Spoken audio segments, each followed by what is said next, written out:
Good afternoon, everyone.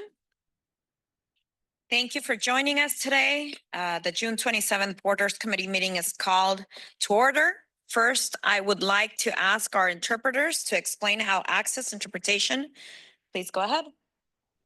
Good afternoon. Announcement from the interpreter. To use interpretation feature, please go to the bottom of the Zoom screen where the meeting controls are. Click on interpretation icon row and select English as your language. If you're joining through the Zoom mobile app, cell phone, tablet, etc., please press ellipsis, then interpretation, and then choose your language. Finally, click on the mute original audio to not hear the original Spanish low in the background. Headsets are available for interpretation. If you're in the meeting room, please check out a headset from the receptionist in the lobby. Buenas tardes. Aviso por parte del intérprete. Para hacer uso del servicio de interpretación, favor desplazarse a la parte inferior de la pantalla de Zoom, donde aparecen los controles. Haga clic en el icono de interpretación, globo terráqueo y seleccione Spanish, español. Si está utilizando la aplicación móvil de Zoom, celular, tableta, etc., presione los puntos suspensivos, luego Interpretation y luego el idioma. Si no desea escuchar el audio original en inglés en el fondo, por favor seleccione Mute Original Audio, seleccionar audio original. Contamos con auriculares disponibles para el servicio de interpretación. Si se encuentra en la sala de reunión, favor de pedir auriculares con la recepcionista en el vestíbulo. Thank you. Thank you. I would like to take a moment to acknowledge the land that we call home.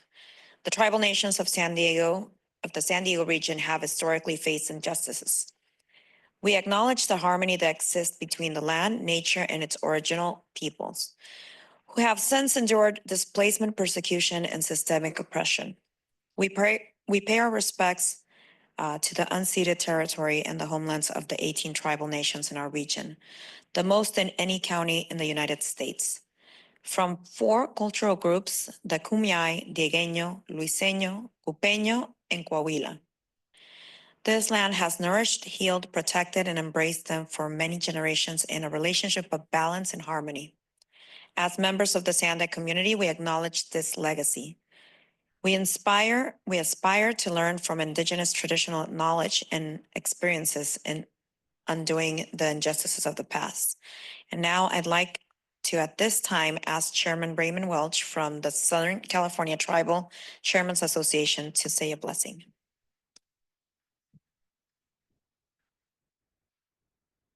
Amayaha. We thank you for this day. We thank you for this opportunity to get together to discuss issues facing our communities. Give us good words, good hearts, and respect for one another. Oh, yeah, hun, amayaha. Yeah, hun, ichpe. Thank you. Thank you, Chairman. And again, please join me standing up if you're able to say the Pledge of Allegiance. Ready, begin. I pledge allegiance to the flag of the United States of America and to the republic for which it stands, one nation, under God, indivisible, with liberty and justice for all.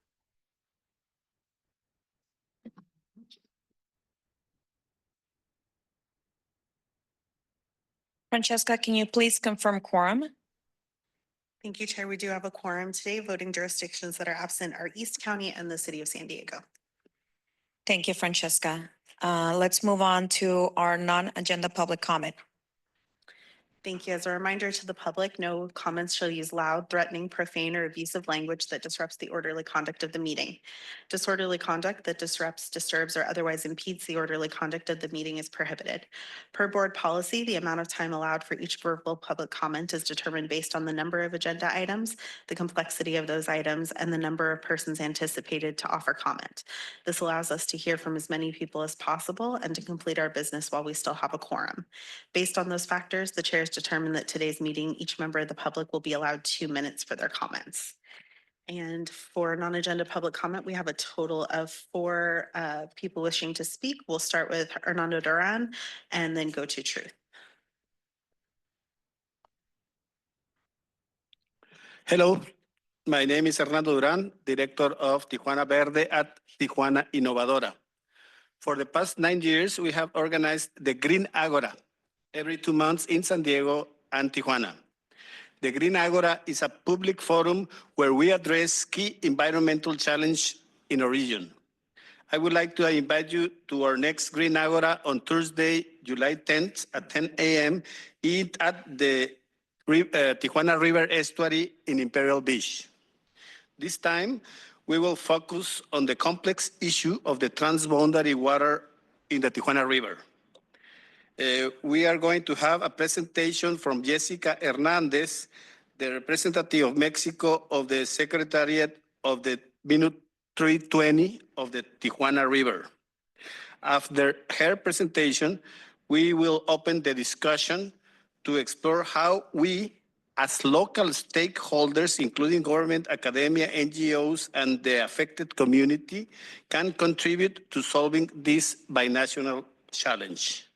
Our main goal is to create a strategic local agenda, which we will submit to the agencies on both sides of the border. Once again, the next Green Agora will be held on Thursday, July 10th at 10 a.m. at the Tijuana River Estuary at Imperial Beach. Thank you very much. Thank you. Our next speaker will be Truth, followed by the original draw online.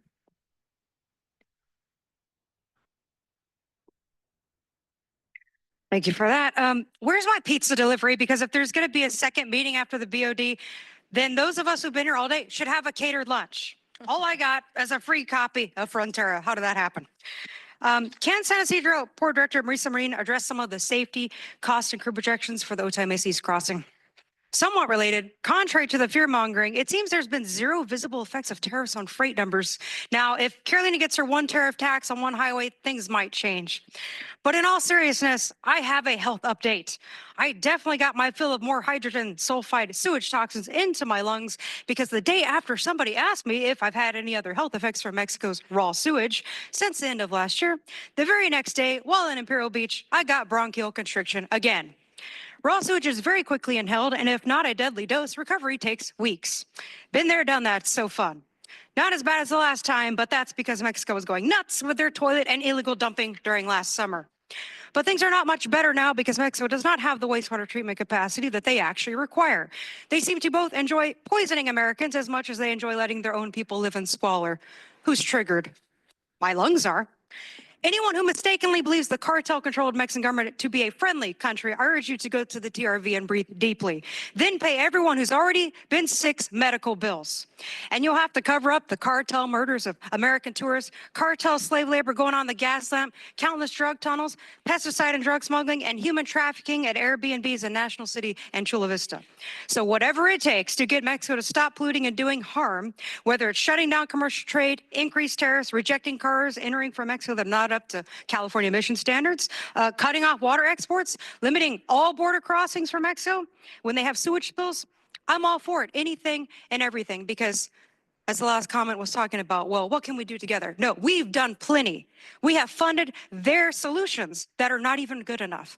It's their time to step up. We've done enough, and we've given enough in health for Mexico to catch up.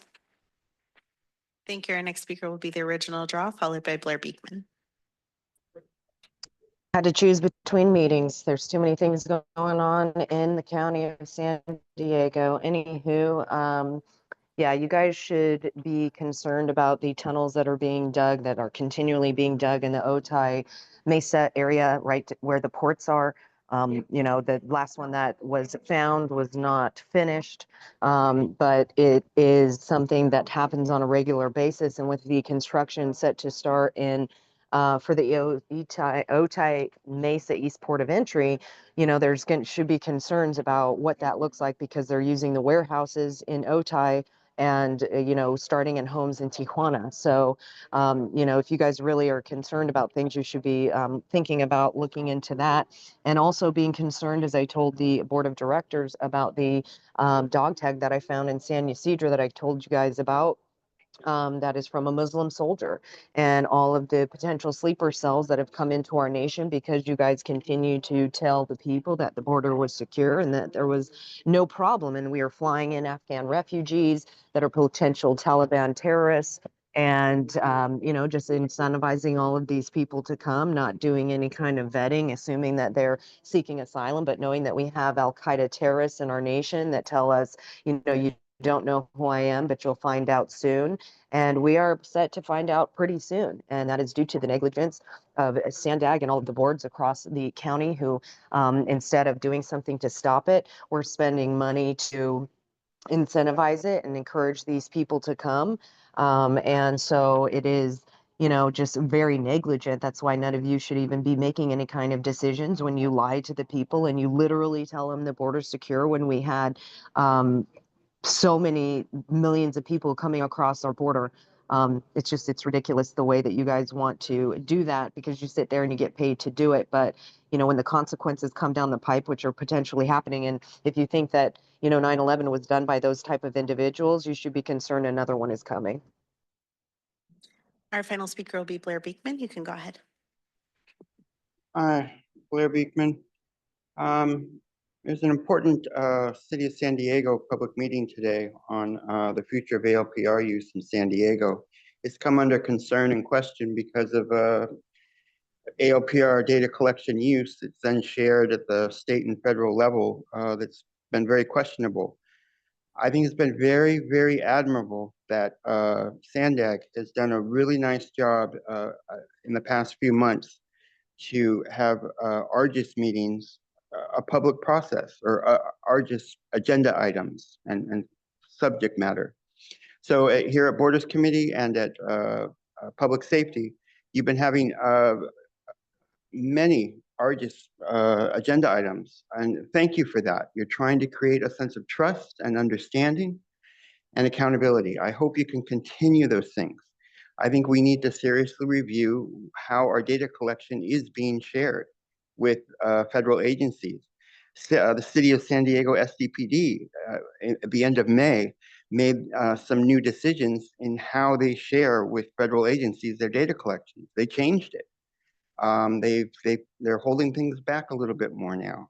And I think it's because of your work at SANDAG and ARGIS that can be an impetus for such things. We can see what we're doing. So thank you.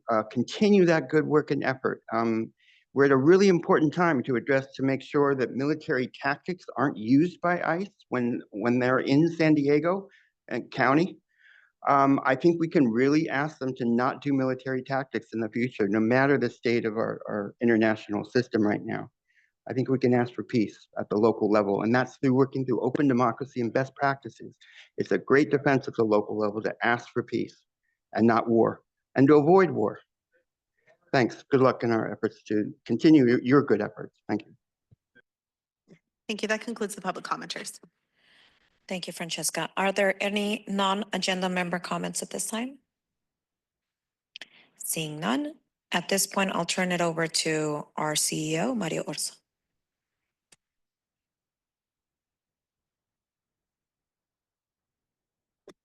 Do we have public comment? I don't know.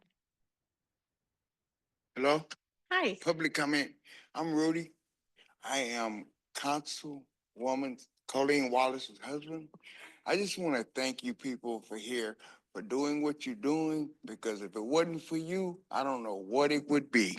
And I just want to applaud you guys for standing up and helping however it go. Okay. Thank At you. this point, we will turn it over to our CEO, Mario Orso, to give us an update. Hello. As I mentioned to the board yesterday, the California Transportation Commission awarded a Solutions for Congested Corridors grant to the 805 Managed Lane project. It's $39 million. This basically fully funds the project to take it to fruition, to convert the HOV to managed lanes. This is not going to be realized until probably 2 to 3 or 4 years from now, but this lets us move forward with the design and then implementation and construction. Recently, we signed agreements for $4.4 million to the Southern California Tribal Chairmen's Association to plan housing. So there was several grants that were awarded there. We also had some discussions recently with Mexican officials regarding Alta Mesa East, and we did send a letter to the new U.S. Ambassador, Ronald Johnson, inviting him to visit the border region here to see all the challenges that we have and all the work that we're doing. Earlier this week, our team went and had the Tribal Transportation Technical Working Group hosted by Vieja's Band of Kumeyaay Indians. There we invited tribal representatives to review and provide input on the draft 2025 regional plan. Also, we had the third sub-regional learning session on the RTP. This one was in South Bay and National City with about 100 people in attendance. Our team also traveled to the U.S.-Canadian border to see the Gordie Howe International Bridge Project and see best practices. This has been a project that we've been working almost on the same timetable that we've been working Alta Mesa East. The Gordie has been also going on. So they were able to see up firsthand some of the lessons learned during the construction. As I have mentioned, we are continuing to work on our back office implementation for the tolling system, and where we're having the challenges is with data migration. And we are evaluating all the accounts, existing accounts, and if they all need to be migrated or if any of them need to be migrated. So we will be providing an update probably around September to the board on this item. I want to remind everybody that we have a couple open comment periods still ongoing. The Lausanne Rail realignment, the NOP comments are up to June 30th. We have received multiple comments. We did receive a comment from the city of Del Mar questioning if SANDAG should be the lead agency on this project. So we will be having a discussion with the city of Del Mar between our legal teams. We also have open period for comments on the draft environmental document for the I-1578 connectors, and that's going to close on July 7th. And we also have still the open comment period for the draft regional plan, 2025 draft regional plan, up to July 18. On construction updates, I just want to provide an update that the UCSD Blue Line is going to be closed due to construction on the Bayshore Bikeway, Barrio Logan segment tomorrow, tomorrow, Saturday, 6/28. And finally, that our offices will be closed on July 4th. That concludes my report. Thank you for this important information. We will now move to the consent agenda. Francesca, do we have any public comment on the consent agenda? Thank you, Chair. Yes, we have two public commenters on consent. First will be Truth, followed by the original draft.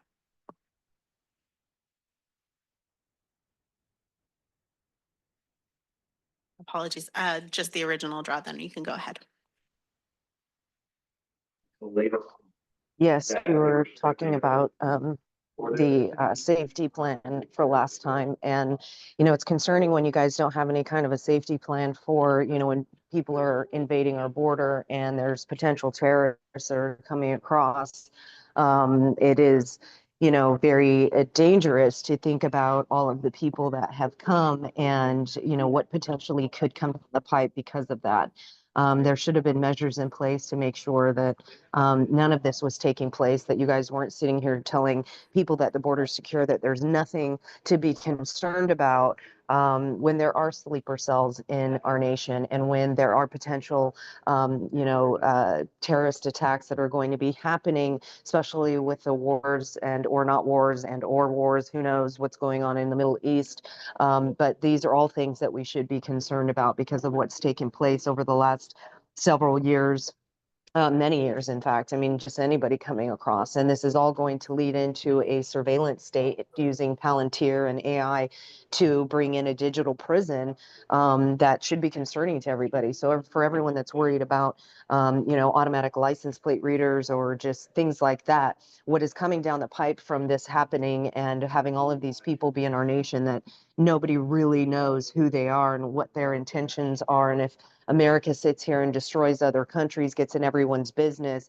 these people coming here aren't going to want to protect America. They're going to want to destroy it, as you can see with all of the people burning American flags and destroying infrastructure and communities all across the nation, claiming it's under a guise of, being attacked, but they're the ones being the aggressors and, attacking people and doing things that if you were actually seeking asylum and terrified, you would not engage in. But if you are set to come into a country and usurp it, that's the exact kind of behaviors that we would engage in or people would. And so this is really sad that there's not going to be any safety in our nation because of it. That concludes the public comments.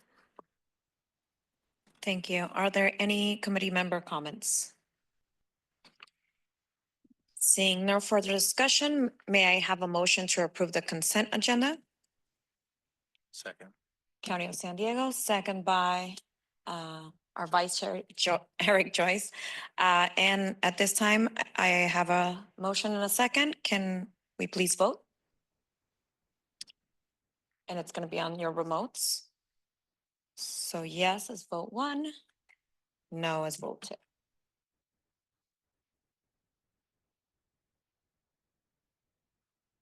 That motion passes with 4 yeses and 1 abstention. Thank you. We will now move on to item number 3, an update on the Calexico Intermodal Transportation Center. I'd like to welcome Marissa Mangan from SANDAG and David Aguirre from Imperial County Transportation Commission, who will be presenting this item. Before I invite Marissa and David to begin, I wanted to emphasize the importance of interregional collaboration with the ICTC. Our organizations share not only an international border with Mexico, but also responsibilities around mobility and environmental issues within our counties. We have collaborated with the ICTC on a number of projects, including the Cali Baja California Border Resiliency Plan, and really value the continued partnership. This afternoon, Marissa and David will provide an overview of an important project in Imperial County, the Calexico Intermodal Transportation Center, a much needed regional transportation hub. Marissa, David, thank you for joining us, and the floor is yours.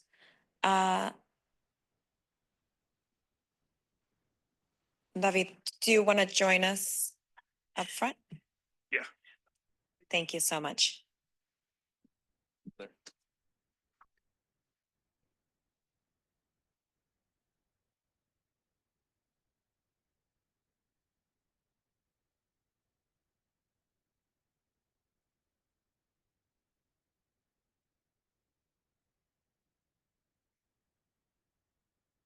All right, well, good afternoon, everyone. I'm Marissa Mangan, a regional planner here at SANDAG in our Mobility Planning Division. We have had the pleasure of collaborating with Imperial County Transportation Commission staff on our agency's early mobility hub planning efforts. Thanks to Caltrans grant funding, we worked together roughly 8 years ago to define what mobility hubs could be in our respective regions, while developing some initial concepts and helpful resources for our transit operators and local jurisdictions. Simply put, mobility hubs are transit centers that really try to extend the reach of transit beyond just the first and last mile by adding a lot of transportation, services, and supporting amenities to help make the experience of using transit more reliable and convenient. So these kinds of features range from on-demand shuttles to shared fleets of bikes, secure bike parking, dedicated lanes for connecting buses, and interactive digital trip planning and wayfinding kiosks, not to mention basics like restrooms, Wi-Fi, and device charging ports like you see at airports.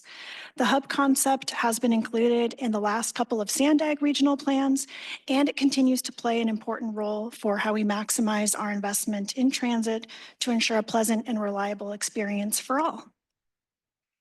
One hallmark product of the effort was a Mobility Hub features catalog. We worked together, our agencies, to develop this catalog of services and amenities and important implementation considerations that our transit operators and local jurisdictions could use as they embark on their own Mobility Hub planning efforts.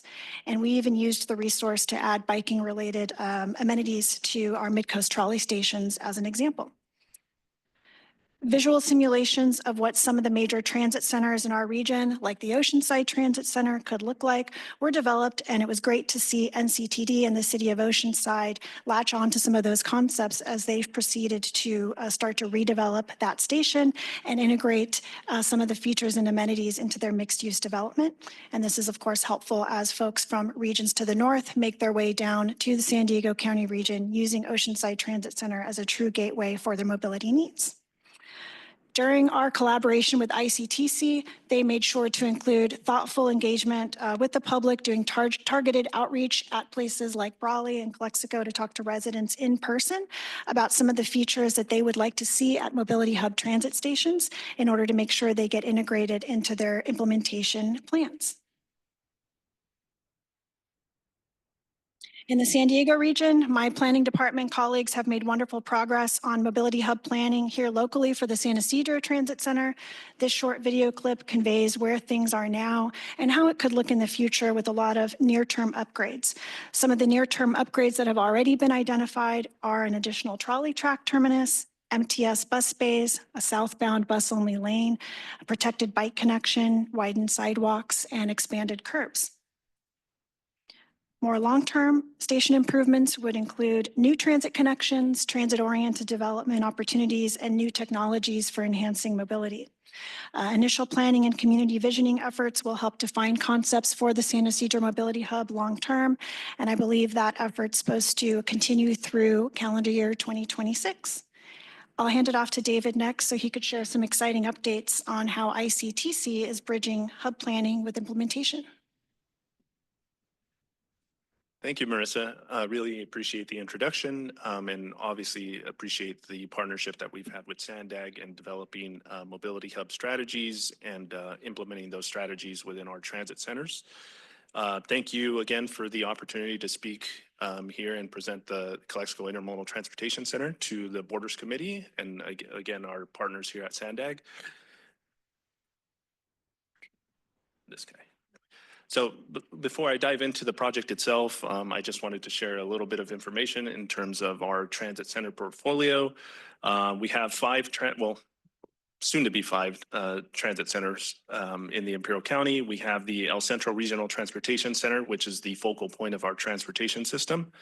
The Imperial Transit Park, the current project that we're discussing today, which is the Calexico Intermodal Transportation Center, and the Imperial Valley College Transit Center, in addition to the Brawley Transit Centers. All of these transit centers are located in cities within the Imperial County. All of them facilitate pedestrian access and movement to the public and all of a variety of different private transportation services in addition to public transportation services. They also consolidate connections amongst various transportation modes, including a variety of transportation modes that the ICTC offers within the Imperial County. And then in some cases, some of these transit centers are located within the downtown areas, so they activate and enhance the downtown development of these respective cities. So going into the schedule of our project, the feasibility study for this project was actually completed in 2014, but there was a slight update back in 2018. We completed the environmental phase back in 2021, completed the design phase in February of 2022. We just started construction in March of 2025, and our anticipated completion of the project is March of 2026. So just touching a little bit on in terms of the feasibility study. So the goal was always to provide a central downtown facility for multiple transportation modes, cooperatively and collaboratively determine the feasibility of a new intermodal center, identify users and develop design program requirements, develop a facility design, and use that facility design to complement what the anticipated improvements that were taking place at the Calexico West Port of Entry. survey transit customers and understand their needs, and develop an implementation plan. So again, the feasibility study was completed in the 2014 timeframe. We did a lot of engagement with the public. We did stakeholder interviews, we did community walks, community forums, and we did a lot of surveys. We developed a lot of the components that are being integrated into the project today, including a siting analysis where we analyzed a variety of different potential locations for the proposed project, and ultimately determined the project that we're on today. So funding sources, as all of us know, these types of projects take a long time to try to implement. So over a series of years, we were able to secure funding for a variety of different phases for the project. We had secured some CMAQ funding to complete the design and environmental phases. And then we were successful at securing some federal funds in addition to state and local funds to help fund the construction effort. Those funding grants that we received included a RAISE grant, some active transportation funding, some REAP 2.0 funding, and a community project funding and congressionally directed spending allocation as well. So total funding, we've received about $19 million to move forward with the project. The proposed location, or actually not the proposed, it is the location, is in downtown Calexico. It's about 2 blocks away from the Calexico West Port of Entry. So there's a number of downtown amenities, there's stores, and a lot of other facilities, housing that are located. And again, the Calexico West Port of Entry is a couple blocks away. This just kind of gives you a conceptual view of what the project will ultimately look like. There is a small building on the site that is meant to provide customer service and a variety of different features for the public. There's going to be a lot of trees and a lot of other things that are integrated into the project, which I'll go into the next slide, but wanted to share just a brief visual of what the site will look like. So in terms of amenities, as Marissa had noted, there's a lot of amenities that are ultimately included as part of our project that are tied to mobility hub improvements. So the site will serve all of our public transit services, which include fixed route, our newest micro transit service that's available in Calexico, another service that we're just introducing that is a hybrid version of a micro transit service plus the dial-a-ride, taxi services and farm worker buses. It will also have customer service to engage with the public as they look to try to navigate their way through the Imperial County. It'll have shade canopies, waiting areas, benches, lighting, landscaping, security, security personnel, security infrastructure, public restroom, customer service again, a significant number of ADA improvements to the area and the surrounding area to make the connections easier for the public. Bicycle racks and things along those lines. And as we're navigating through the project, construction is actually moving pretty well, so we can't complain on that function, but we're excited at the opportunity. We're also working to integrate some additional amenities, which include wayfinding technology. We're including Wi-Fi connections for the public to be available on site, and other amenities to help the public deal with the heat in Imperial County because it does get quite hot during the summer months. So that concludes my presentation. If there's any questions, I'd be happy to answer them. Thank you. Thank you again, Marissa and David. Let's take public comment first, and then we'll move on to more of a discussion. Francesca? Thank you, Chair. We have 2 public comments. First will be Truth and then the original draft.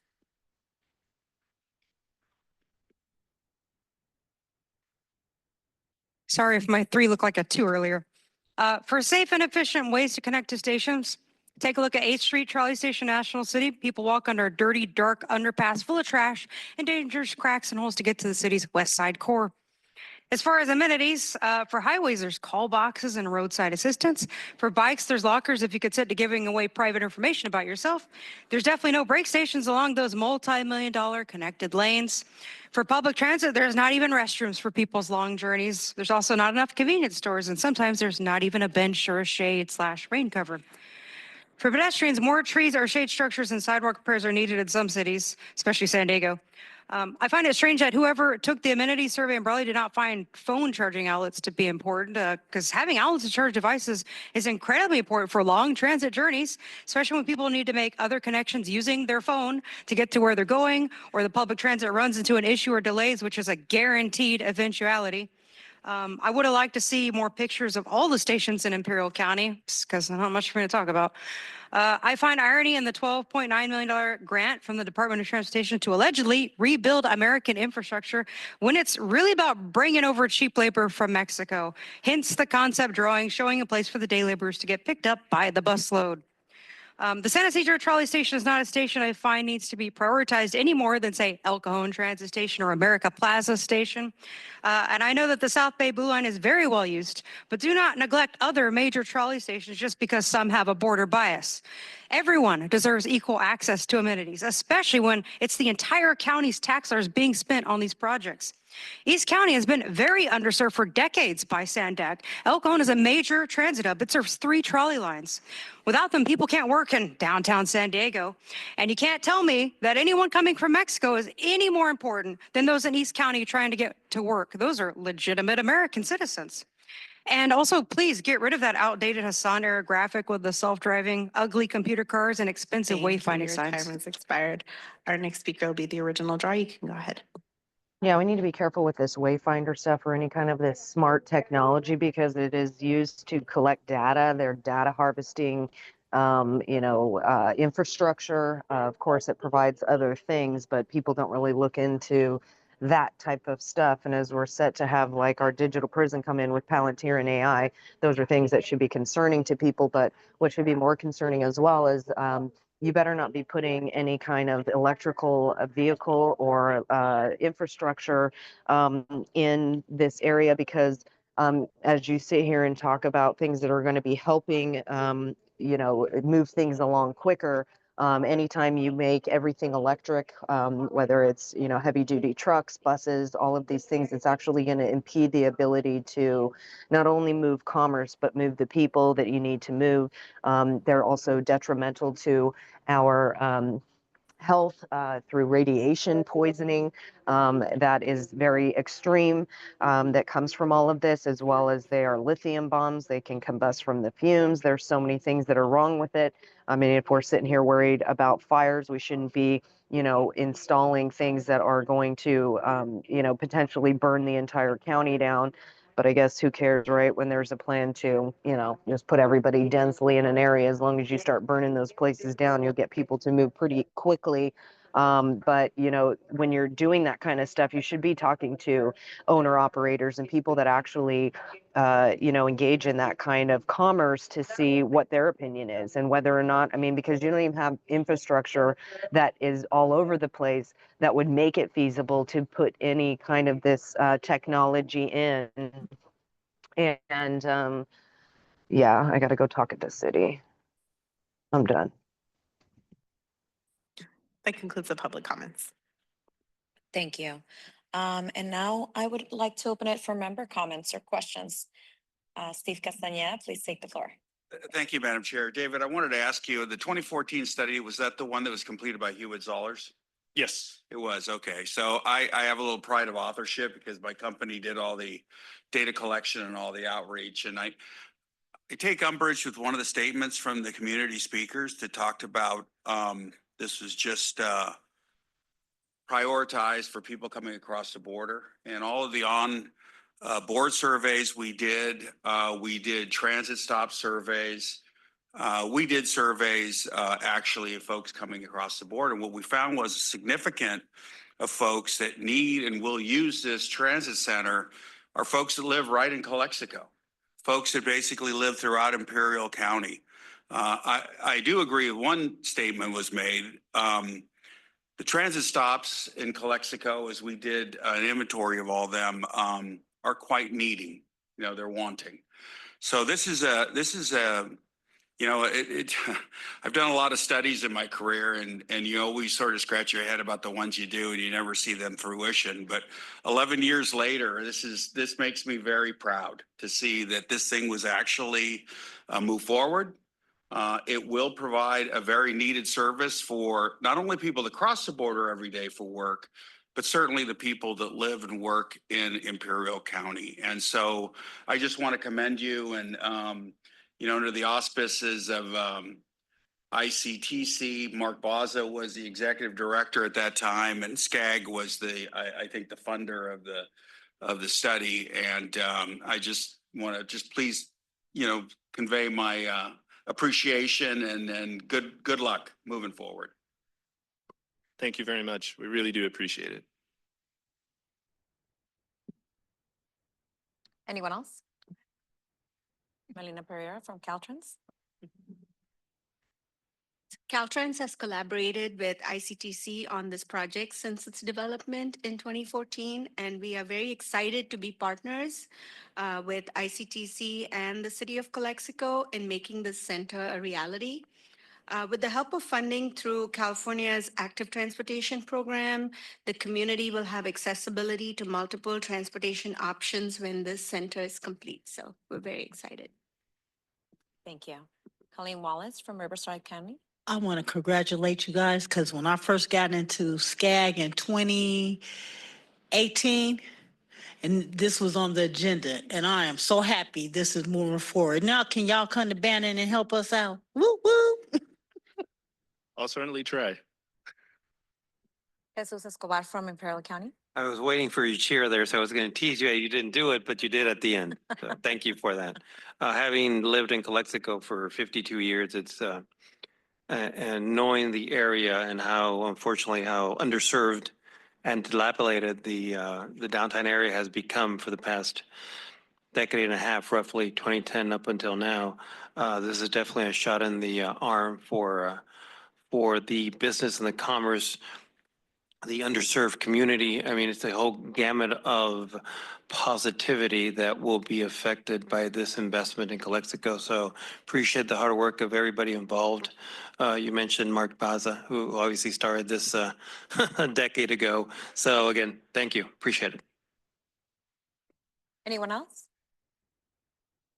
Well, seeing none, I appreciate your time. I appreciate you coming down from, enjoying this beautiful weather that we have here in San Diego.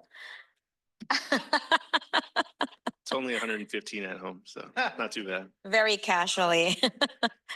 In my time on the MTS board, we heard from riders and drivers that amenities like restrooms are truly essential for using transit, as are improvements like lighting to ensure people feel safe. We need to make transit easy. I've said this many times, to use and connect. And I want to commend you for including all these things in your project. So thank you again for taking the time and listening to the board when they make these recommendations. I know it's always on the mind of everyone here sitting down. So thank you again. Thank you. Really do appreciate the partnership and all the support we get from SANDAG. Thank you both. Caltrans. You're still on the. That's Well, a thank light you. day. Okay, so now moving on, I'd like to welcome Rebecca Boutros from the state of Baja California and Sally Spinner from the U.S. section of the International Boundary and Water Commission, or IBWC.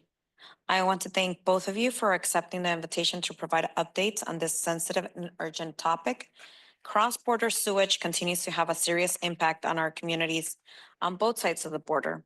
This is an issue that has persisted for decades. We have seen more attention and investment in solutions on both sides of the border, and we are eager to hear the information you will be sharing here with us today. So thank you, and the floor is yours.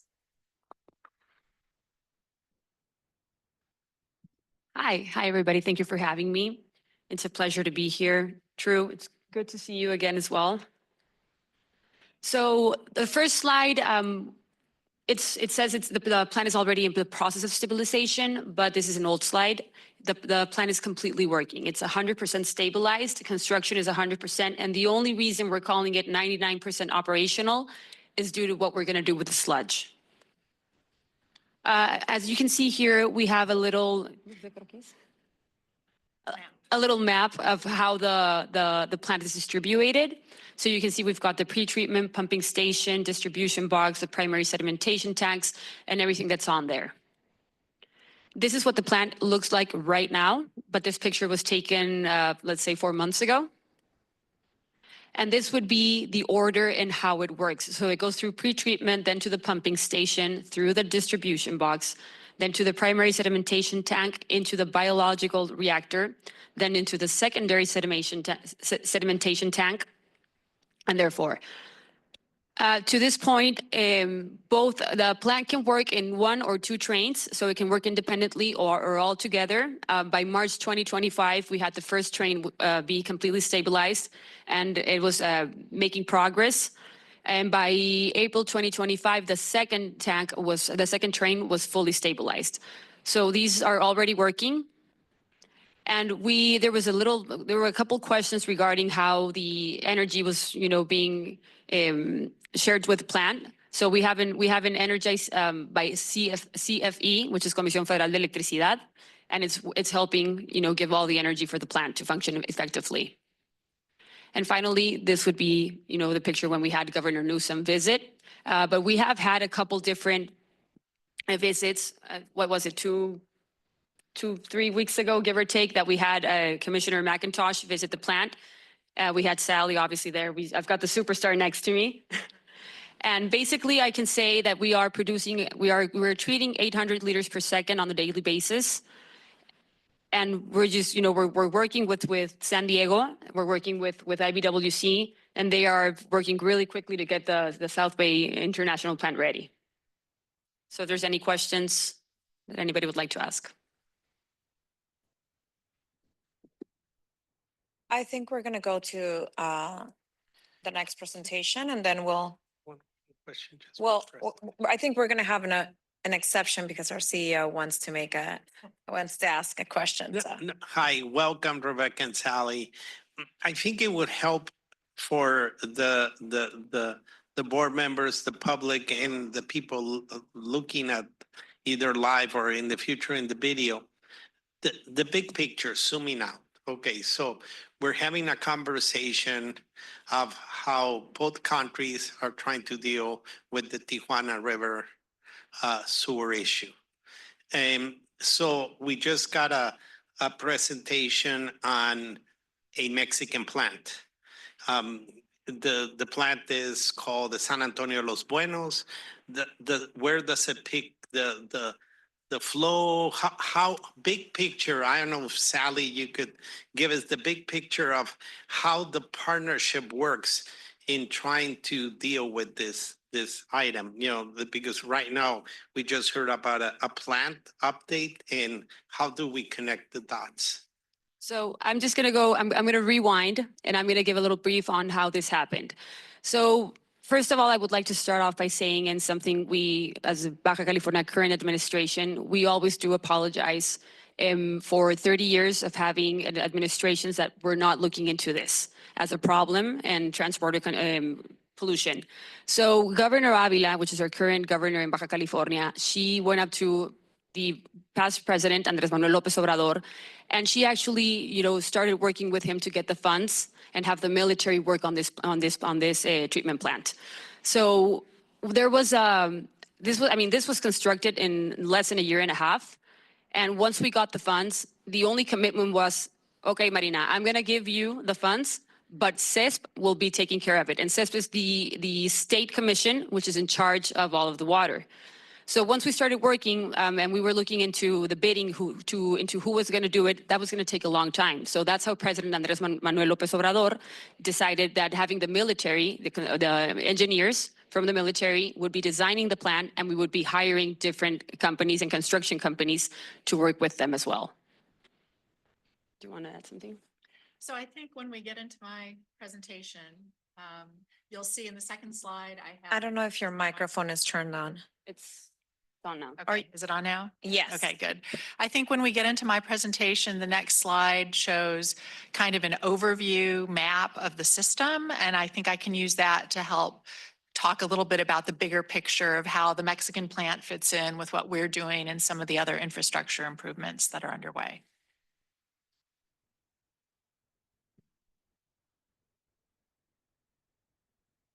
Okay. Should we proceed? Yes, please. Okay, very good. So I wanted to note something. We're calling our South Bay International Wastewater Treatment Plant process Progressive Design Build, PDB. You'll hear us throwing around that abbreviation from time to time.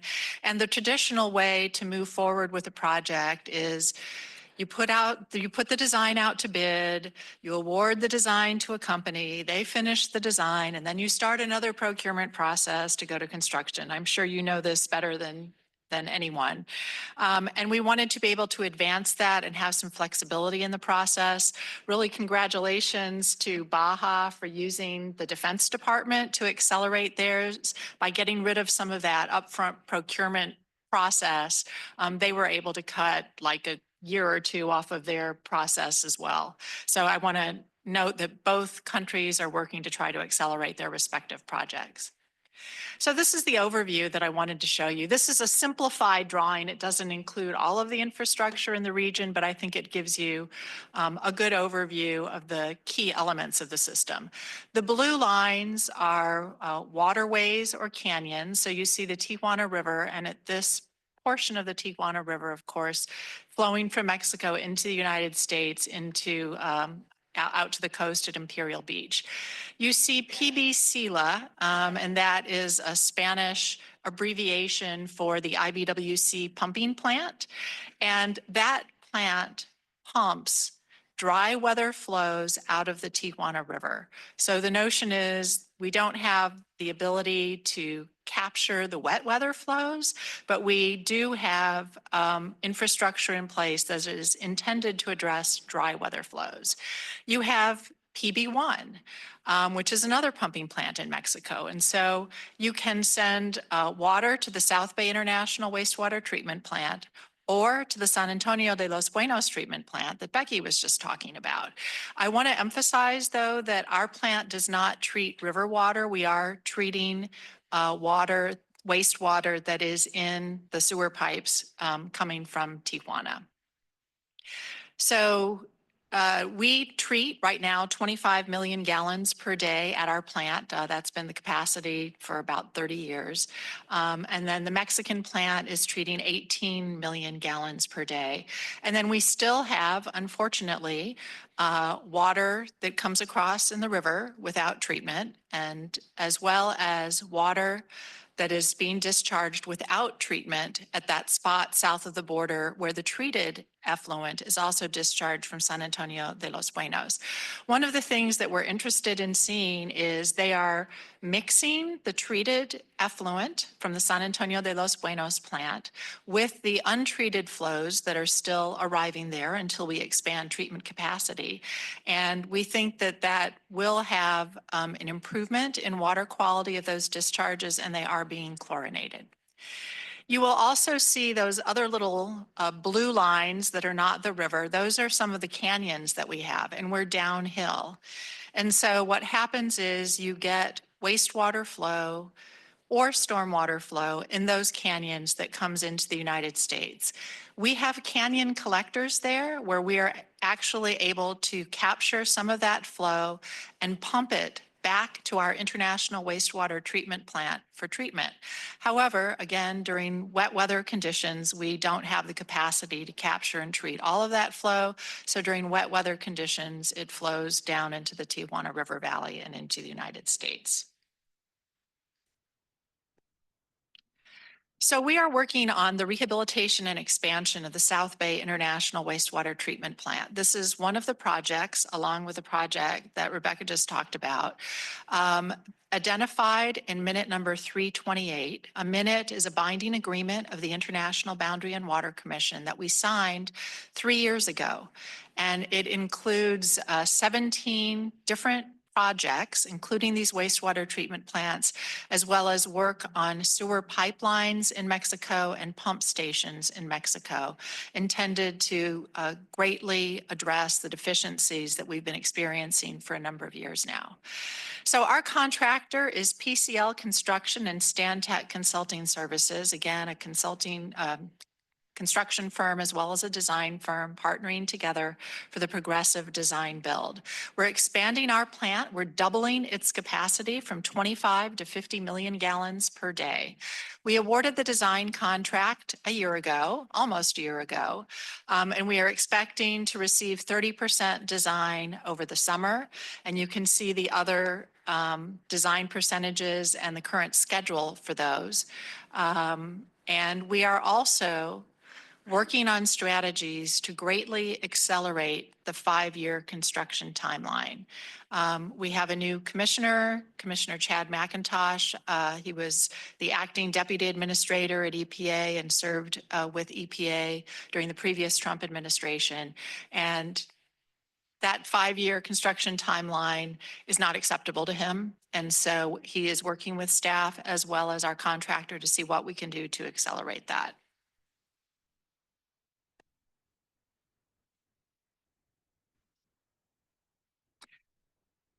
But we don't need to wait until the design is done before we start any construction. And so we are already undertaking work at the plant. Again, part of this progressive design build strategy. So sediment has been a huge issue for us at the plant. These were our primary sedimentation tanks. We're basically out of operation for much of last year and part of the year before that. They just became overwhelmed with grit and sediment arriving in the plant. The grit removal system prevents unnecessary wear and damage to the mechanical equipment. It's really tough on our entire plant. And so we did award work for our grit facility in March of this year. And you can see on the list there the other things that we are expecting to award in the coming months. Again, we don't need to wait until design is done. We don't need to wait until we have the big construction project ready to start. There's lots of work that we can do along the way, and that work is already underway. So this is the really exciting thing that I want to tell you about today. We are working for, instead of waiting until we get the doubling of capacity done, we wanted to see what can we do to increase the treatment capacity as soon as possible to try to minimize or eliminate to the greatest extent possible the dry weather flows. So we awarded the 10 million gallon a day incremental increase, so from 25 MGD to 35 MGD in April. They're able to do that because there's some temporary equipment that they can bring in. That was awarded in May. And then the really exciting part is that final bullet there. We gave a notice to proceed to our contractor on May 20th to complete that expansion in 100 days. So what will that do for us? We will be treating more dry weather flows. And one thing, though, I want to mention to you, the plant is a secondary treatment plant. The 10 MGD increase will be using advanced primary treatment, but we will blend the secondary, the 25 MGD of secondary, with the 10 MGD of advanced primary treatment. So that will be blended before it is discharged 3.5 miles offshore through the ocean outfall in the United States. So here's just another way of showing the timeline that we're working on with our contractor for those 100 days. You know, we've already got people on site, and I'll go into a little more detail about that momentarily. But the big news there is August 28th. We expect to be able to treat that additional 10 MGD basically by the end of the summer. So this is our weekly update as of Monday, day 34 of our 100-day timeline. The contractor continues working. They have sourced the units that will perform as required during that incremental expansion. They are on site this week to mobilize and start the initial demo that is part of the process. We're expecting delivery of equipment starting next month, begin testing the equipment in August, and again, have it ready and operational, treating that additional 10 MGD August 28th, 2025. There is a regulatory issue, which is we need to have an amended permit from the Regional Water Quality Control Board. We have been working very closely with their staff to try to accelerate that and working with them to achieve that because again, our current permits for 25 MGD of secondary. So we are looking forward to their support so that we can have a permit in place for this. So what are the outcomes in 100 days? The existing plant remains operational. We don't have to shut down the existing plant. We will continue to treat 25 MGD at the plant. We will increase the capacity to 35 MGD. We will blend the secondary with the advanced primary before discharging it through a pipeline 3.5 miles offshore in U.S. waters.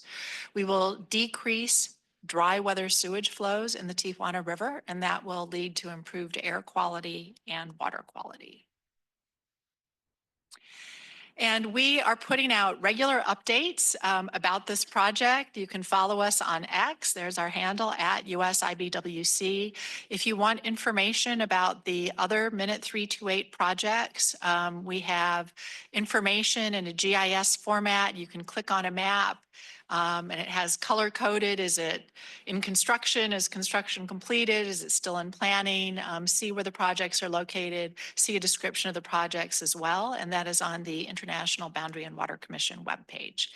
I also wanted to thank Rebecca Boutros. She comes to every meeting, whether it be in the United States or Mexico. I reach out to her regularly and say, we have a question, we have a concern, we need to meet with your people. And she responds immediately to get those meetings set up. So we're grateful to have a partner south of the border who is working with us to implement these projects. But we continue to push for accelerated action on some of the other projects underway in Mexico. I really do appreciate your time and thank you so much for this important update. It's the most crucial thing that's happening in South Bay right now. But first, I think we have to take public comment and then we'll move on to member discussion. Francesca? Thank you, Chair. We have 2 public commenters. First will be Truth, followed by the original draw. It's Becky from Baja, admitted expert on nothing, but we meet again. I sent you 13 questions by email, though, and you, as you said to do, and you failed to respond. So that is another failure by the Mexican government. You still have time, though. You can go back in the archives. I met Becky in Imperial Beach at a sewage crisis workshop where she lacked the needed answers, such as, where does Mexico keep the literal daily tons of unprocessed sludge? Where are the countless trucks taking it? How many millions of gallons of sewage is Mexico sending into the outfall of the river and the ocean a day? The IBWC says America is now going to treat an extra 10 million gallons of Mexico's blended sewage, and it will then be discharged into the ocean outfall. How is that holding Mexico accountable? How is dumping the pollution into the ocean a real solution? How does that not violate their National Pollutant Discharge Elimination System permit under the Clean Water Act? Did the IBWC get a waiver on clean water? Why isn't Mexico recycling their own sludge to use for either irrigation or drinking water? They wouldn't need expensive desalination plants or rely on our water imports if they would just build what they need. Maybe one of you should explain why there's dry weather flows of sewage. That's missing. Why doesn't the new SAB plant that had 1.5 years of faulty construction with 3 sewage spills still not work 100% after we funded 80% of it? 99% is not 100%. American inspectors could have got it working. Having my health affected by Mexico's sewage is called hydrogen sulfide poisoning. Exposure health effects can include bronchial constriction, eye irritation, increased blood lactate, decreased skeletal muscle citrate synthase, decreased oxygen, headache, dizziness, fatigue, olfactory paralysis, respiratory distress, and death. That is what Mexico is giving us and violating the treaties. Why don't you share the minutes of that? The IBWC plant plus the SAB plant equals 93 million gallons of sewage. Too bad Mexico's creating way more than that on the daily. So when is Mexico's expansion coming? When do we Americans get to stop paying for plants that we don't need? Mexico does. This is not a river issue. This is a Mexico issue. We must make it their issue. That is what Trump and Zelda need to do. And then we can be friends. Thank you. Thank you. Our final speaker will be the original draw. You can go ahead. Yeah, it's crazy that we're going to be spending $650 million in addition to all the other hundreds of millions of dollars that has been spent to deal with a problem that is not ours. We're seeming to make it ours and claim it as if, this is something that we have to deal with. But it's pretty ridiculous because this is never going to be mitigated in a way that, I mean, you can do 50 million gallons a day, but when there's, quadruple, if not more than that, coming in, I mean, we're never going to keep up with the sewage that's coming down the pipe. And what are you planning to do with that water? Is that water going to go back to the people as pure water when it's actually sewage and a bunch of, just nastiness? I mean, it's ridiculous that we continue to do things on our side. I mean, I'm surprised there hasn't been a class action lawsuit from all of the people in Imperial Beach to hold you guys accountable for, basically just sitting here and making them test subjects. Like, let's collect data on, like like the health effects of this and that. It's like, if you're going to continue to do that, it just shows the people you're not really willing to do what it takes, especially when you're like I say all the time, like all you care about is commerce from Mexico. You don't really care about holding them accountable and doing what needs to be done. I mean, if they're only going to do so many 18 or whatever million gallons a day. I mean, why are we the ones that have to pick up their slack? I mean, obviously something needs to be done about it, but at the same time, when you're willing to give money to Mexico and have them be in control of tolls and different things like that, I mean, they should be giving us that money so that it can make up for the money that we have to spend to make up for their, lack of willingness, because it's a willingness issue. If they wanted to take care of it, they could, but there's no incentive to do it. You guys incentivize people all the time to change their behaviors. It doesn't make sense why you wouldn't do it with Mexico, but you want to do it with the people in our own community and punish us for things that they do. That concludes the public comments. And now I'm going to open it up to member comments. Do we have any member comments? Colleen Wallace from Riverside County. Thank you for your presentation, and the two speakers, man, they took my questions. But anyway, can you kind of tell me where the sludge will be disposed? Yes, so the sludge that's currently being collected in San Antonio de los Buenos is being buried in San Antonio de los Buenos and is being covered with cement and concrete. And we have to understand that also the sludge that's produced at the South Bay Water Plant is also collected by Mexico and it's also buried. We are working currently with the University of Baja California, and we're trying to see how we can reuse that sludge, and hopefully we can turn them into bricks, but we're still, working on that. Any other additional member comments? Our CEO, Mario Rosa. Okay, so one question I had was, once these projects are materialized, what percent of the sewer will be, of the total universe projected sewer will be treated? So I can speak specifically for San Antonio de los Buenos. And as I said earlier, we have 800 liters per second, which are being treated on a daily basis. The most we have received is up to 1,800 liters. And that's where we have this international agreement where whatever the plant cannot and doesn't, have the capacity to treat is sent over to San Antonio, sent over to the South Bay Water Plant. And there's actually, I think, I don't recall the number, but it might be up to 27 cents per liter that is being paid from Mexico to the U.S. in order to, comply with that international agreement. The environmental impact statement that was done indicated that with these projects, it would reduce the number of days or the volume of untreated wastewater flows by 90%. And do we have a growth expectations, like in transportation? We go in and design projects for a 20 or 30-year horizon. Do we have some sort of an idea of what additional capacity may be needed? So we're all planning ahead, right? And helping each other to be able to deal with any growth. So with the Minute 328 agreement that we have, we're working on 16 different simultaneous plans. And those are, speaking of extensions, we're talking about, picking up more and being able to treat more with our other 3 treatment plans. And we are looking with the city as well as to how many permits and how, high rises and everything is going to be affecting. But I couldn't give you more information other than that.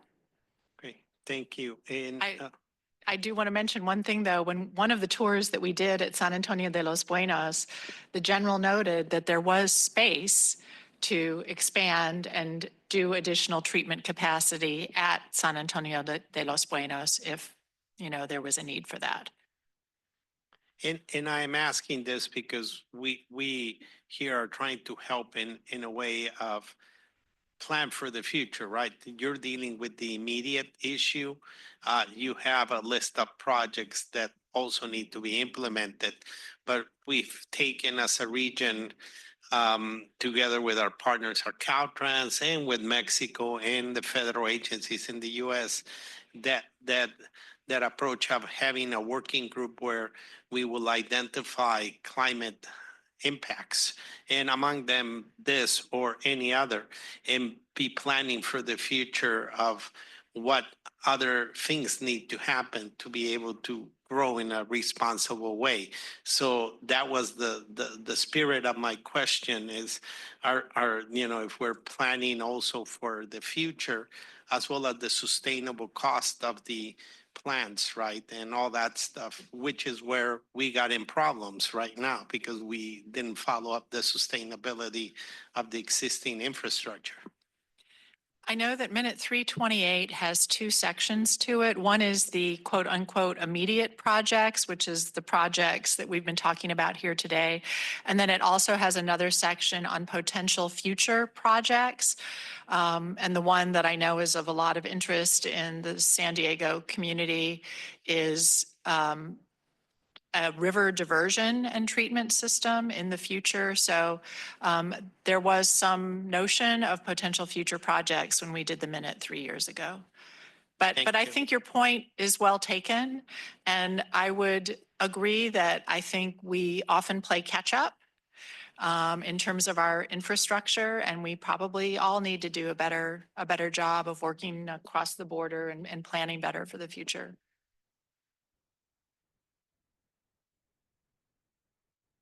Okay. Well, it really makes me happy to see this collaboration. We need to have these voices more regularly here. We want to see you. We want updates. I think it's very important that what you presented here today, just like I said, the collaboration of the willingness to sit down and to listen and to give updates. I guess what's on everyone's mind is, when can we enjoy our beaches? When are we going to be able to open up our beaches? When can we do this environmental study? What's missing? What's the next step? Can any of you mention that right now? I can tell you that we expect improvement August 28th of this year, because we will be treating an additional 10 MGD, and Mexico's already treating an additional 18 MGD. And I really, appreciate the comments from the community members who've come here and who've come to so many meetings. I mean, some of the most beautiful places in San Diego County that I like to visit are the areas that have been impacted by this sewage, the estuary and the hummingbird area, and we're looking forward to seeing improvement in those areas. We understand that the communities are affected. We live and work there as well. And also, I'd like to add to your previous question, Mario. At this point, Mexico is so backed up and is so, behind as to what was going on. And actually, I mean, we have to admit, the previous administration, Francisco Vega, Jaime Bonilla, and we go 30 years or 40 years back, and we're catching up. And obviously, there are plans to look into the future. We are looking into, reusing whatever is treated instead of throwing it into the sea. But, we're barely catching up. Mm-hmm. And it's very important that we state this, right? This is the first administration that really has marked a difference in collaborating and investing. And like you said, 30 years, but it's also 30 years where we have a growing population that we have stands next to the most transited border in the world. And we have many people arriving on a daily basis. So yes, there's many factors and components, and we appreciate you mentioning that it's, and we can go back in time and find culprits. But at the end of the day, this is what's making it work. And August 28th sheds a light and everyone's mind right now that we're moving forward. We're getting closer to reopening our beaches. So I want to thank you. I want to invite you back in the next couple of months, Hector, if you can coordinate that, because I would love to see monthly or bi-monthly updates, because I think it's crucial and necessary, and it's always on everyone's mind. So if you can come back with an update in a month or in a month and a half or 2 months, I would really, really, truly appreciate it. And I don't know, anyone has any, I'm sorry, I cut you off. Yeah, absolutely. I think that would be very important. And considering that every time that we're working on a certain specific project, we will bump into another problem because our blueprints are not accurate compared to where our pipelines are actually located. So, I mean, we have to understand that we're pushing over to August 28th, but if there's a slight delay, that means, you know, like what happened with the international collector. It's just one surprise after the other, but we're getting there. And I would love to come back. Thank you. I appreciate that honesty. Anyone else that wants to make, Steve Castañeda from. Thank you. And Rebecca, I just want to let you know that blueprints that don't match underground utility locations is not just in Mexico, it's here too as well. So, so I just want to say that. But anyway, I just want to thank you also. Somebody that, you know, for a good part of last year, I live in Chula Vista, which is 8 miles from the border. And up until then, I kind of like, well, you know, it's a problem for the people in Imperial Beach and it's a problem for those folks and everything, but it largely did not affect us where we lived. But you know, when you walk out the door and you smell sewage 8 miles from where the source point is, you begin to really think that this is an extremely serious situation. Now, I know there was some broken pumps and the sludge and all that kind of stuff was hampering the, you know, the efficacy of that you know, system. And that's been repaired, and really look forward to it and say thank you very much. I echo the chair, and just it's a good day. And the air is a bit fresher, and hopefully it'll get fresher. Thank you. I mean, what can I say? Representing Chula Vista, we have the largest project in the nation that went up this last couple of months. And it's our pride and joy. And the convention center, it's going to draw a lot of people from across the world. And this is music to our ears. August 28th, hopefully it could come sooner. Hopefully we stick to that date. And if not, let's see how we can partner up to help push forward so we can get to that day. Vice Chair Eric Joyce. Thank you again. I just wanted to say I appreciate the candor that you presented today.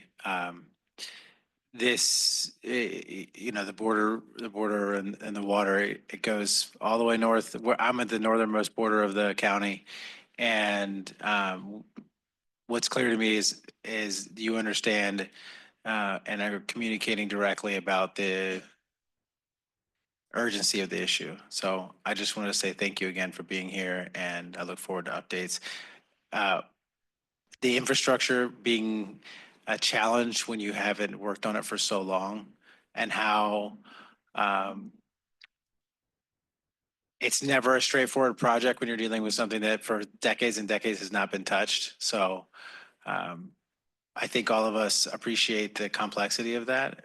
And again, the urgency at which you're taking the project is important, the most important part. So thank you. Anyone else that wants any other member comments? Seeing none, Rebecca, Sally, thank you so much, not just for what you presented today, but the ongoing collaboration and that open channel of communication that helps us being involved, traveling back and forth, north to south, south to north. And thank you for making all the meetings happen, because our region is in your hands right now, and the future of our people, our community, enjoying the beaches, the amenities, everything that we have to offer, and their health concerns is also in your hands. Please use us as a resource and as a communication tool. So thank you again for being here, and thank you.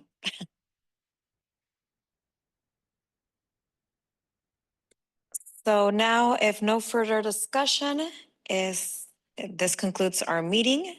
Thank you, everyone, for making the time. The next Borders Committee meeting will be held on July 25th at 1:30 p.m. Again, thank you. This meeting is adjourned.